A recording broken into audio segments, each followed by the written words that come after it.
Assalamu alaikum wa rahmatullahi wa barakatuh. Bismillahirrahmanirrahim. Alhamdulillah wa salatu wa salamu ala rasulillah. Amma ba'd. Hurmatlı cemaat, jaratkan Allah Taala alamdağı bardıq mahluktardı özünün kudreti menen, hükümü menen, kalosu menen jaratkan. Jaratkandan keyin jandıktardın bardığına rızkı berүүnü özünün жоопкерчилигине algan. Wa ma min dabbatin illa alallahi rizquha. Жер бетинде кандай гана жандык болбосун, анын ырыскысы Алланын жоопкерчилигинде. Hadiste Peygamber sallallahu aleyhi ve sellem aytat: "Ala inna nefse len temuta hatta testakmila rizqaha. Vettakullah ve ecmilu fi talab ve tevekkalu aleyh. Fa innallaha yuhibbul mutawakkilin." Kavardar, kulak salıp ukkula. Hiçbir can özünün ırıskısın toluk jemeyince ölbeyt. Özünün ırıskısın toluk jemeyince ölbeyt. Ağa ölüm gelişi mümkün emes. Irıskısın toluk jemeyince. Hatta testakmila rizqaha. Vettakullah. Oşunday bolgandan keyin emi Allah Taaladan korkula, ırıskı suragandan, aram jol menen ırıskı tapkandan, aram jol menen odan korkula. Vettakullah. Ve ecmilu fi talab. Şeriatta görsetken çıraylı jol menen ırıskı izdegile. Ve tevekkalu aleyh. Jana Allah Taalaga tawakkel keltirgile. Antkeni tawakkel kılучunu Allah Taala özü jakşı görөт deydi. Albatta berүүчү kol alуучу kolga karaganda jakşırak. Jardam bergen kol jardam algan kolga karaganda jakşırak. Sadaka bergen kol sadaka alganga karaganda jakşırak. Bunu dağı Peygamberimiz sallallahu aleyhi ve sellem özünün mübarek hadislerinde aytıp ketken. Bir hadiste Peygamberimiz sallallahu aleyhi ve sellem aytat: adam balası öz kolu menen, mehneti menen tapkan akçadan adalırak akça jok deydi. Gede atanın akçası, gede dostun belegi, gede dağı bir tuğandardın murası menen akça gelip kalışı mümkün. Бирок өзүңүздүн пешенетер кол эмгегиңиз менен тапкан акчадан дагы адалыраак акча жок деп айтканда.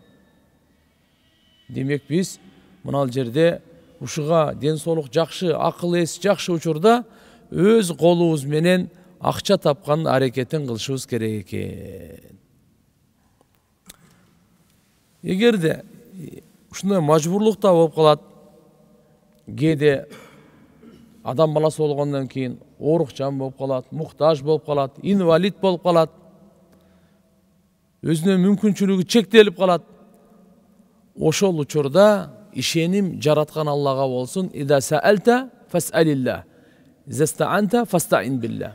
Эми бир нерсени сурасаң, ырыскы болобу, ден соолук болобу, Алладан сура. Бакыт болобу, Алладан сура. Жардам сурасаң, Алладан жардам сура. Биздин ислам шариятыбызда bir күндүк ырыскыңыз болсо, экинчи күнгө, эртеси күнгө сураганга уруксат эмес. Бүгүнкүгө ырыскы бар, бүгүнкүгө жей турган нерсеңиз бар, эртеңкиге жок.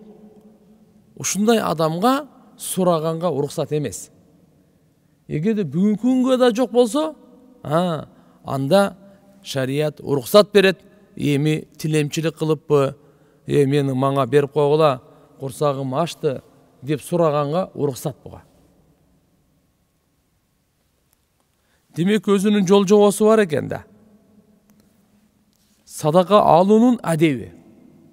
Бирөөдөн садака алуунун адеби. Эң биринчи сурагандын ордуна өзүбүздүн пешенетер менен мээнет кылганыбыз жакшыраак деп айттык эле.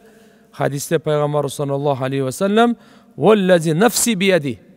Menin canım anın kolunda olgan zat Allah Teala'ga ant degen. "Li ay ya'khuda ahadukum hablahu فَيَحْتَطِبُ عَلَى ظَهْرِهِ خَيْرٌ لَهُ مِنْ أَنْ يَأْتِيَ رَجُلًا فَيَسْأَلُهُ فَأَعْطَاهُ أَوْ مَنَعَهُ. Bukhari.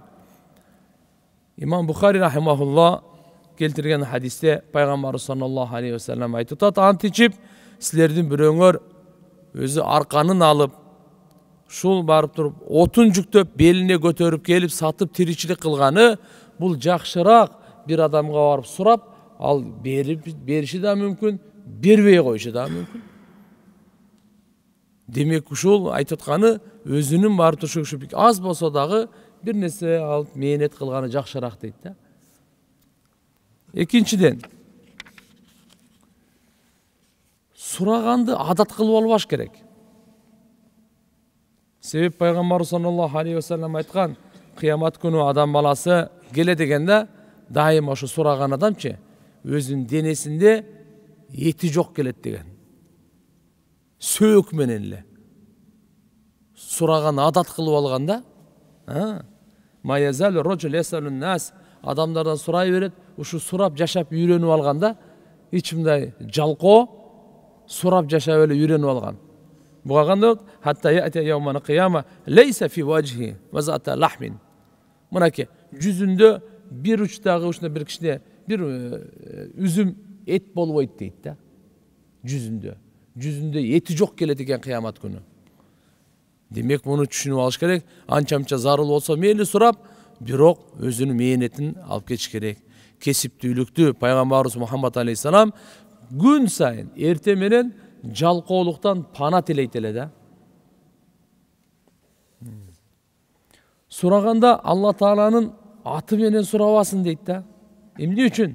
Эгерде бербей кое турган болсо, Алла Тааланын атын урматтабаган бул адепсиздик болуп калат да. Бул деген мындай. Пайгамбар саллаллаху алейхи ва саллям айткан, Алланын аты менен бейишти сурагыла деген. Абу Дауд улуу имамдарыбыздын бири Алланын аты менен тилемчилик кылганды макру деп айткан. Бу киши эми мисалы Алланын атына деп сурады. Тиги адам болбосо бербей койду. Эми Алланын атын айтса дагы бербей койдубу дегенчи. Ошон үчүн Алланын аты менен бейишти гана сурагыла деген хадис келет. Пайгамбарыбыз айткан: "Ла ясалу биважхилла иллал жанна." Алланын аты менен бейишти гана суралсын, бейишти гана сурасын. Демек, адепсиздик болуп калат, бербей кое турган сүрөттө. Чыныгы кажетин айтсын, баян кылсын. Кандай? Мен бир жерден бир жерге барышым керек эле, жолдо калып кеттим. Же курсагым ачты, суукта кийимим жок, же чындагы ооруп атат. Кажети, акыйкаты кандай болсо, ошонусун айтсын дейт. Алдабасын дейт. Сурап атканда, садака алып атканда алдабасын. Бир нерсени айтып, башка жакка иштетпесин. Чыныгы кажетин баян кылсын дейт. Жумшак сурасын дейт. Жумшак сураганда дагы мындай догурунбай, кекетпей, берле бер деп өзүнүкүн сураганда эмес, ушу өзүнүн кажетин сураганда жумшак сурасын дейт. Эгерде үзүр кылып отурган, үзүр айтып отурган болсо, сураган кишиден, менде азыр жок эле, же болбосо анын кээде настроениясы жок болуп калат, кээде ооруп калат, бергиси келбей калат, кийим берем деген максатта үзүр айтып калат. Жок, менде азыр жок депчи. Ошондой үзүр айта турган болсо, анда үзүрүн кабыл кылып кайтып кетиш керек дейт. Аны каргабай, тескери дуа кылбай. Кээ бир адамдар бар, сурасаң мисалы бербей койсо, ошол учурда эле каргай баштайт. Тигинде мындай ар кандай жаман сөздөрдү айтат.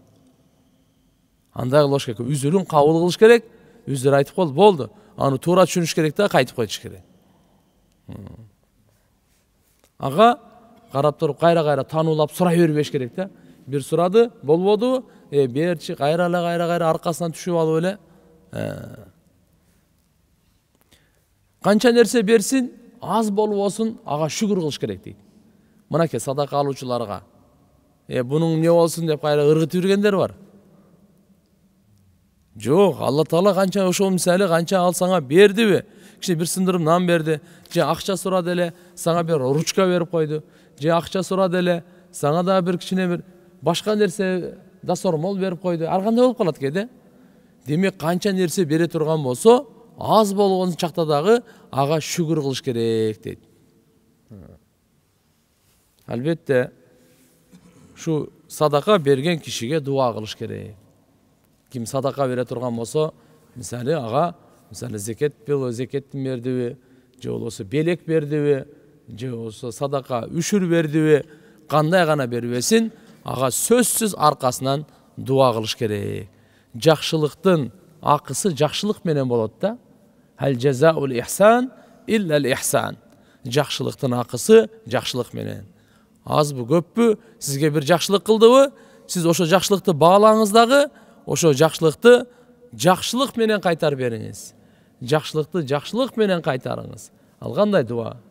Пайгамбарыбыз саллаллаху алейхи ва саллям айтат, эгерде бирөөңөргө кандайдыр башка бирөө бир кызмат кылып, кажетин бүтүрүп, же мындай бир белек берип, же сыйлай турган болсо, анда ушунча чын жүрөктөн дуа кылгыла, жүрөгүңөр мындай күбөлүк бергенге чейин, ушу мен кылган жакшылыгын кайтарып бердим окшойт дегенге чейин дуа кылып бергиле деген да. Жараткан Алла Таала баарыбызды алуучулардан эмес, берүүчүлөрдөн кылган болсун. İslam'ın talim terbiyatı berişendülüktü. Subhane rabbika rabbil izzati amma yasifun ve selamun ala mursalin velhamdülillahi rabbil alamin.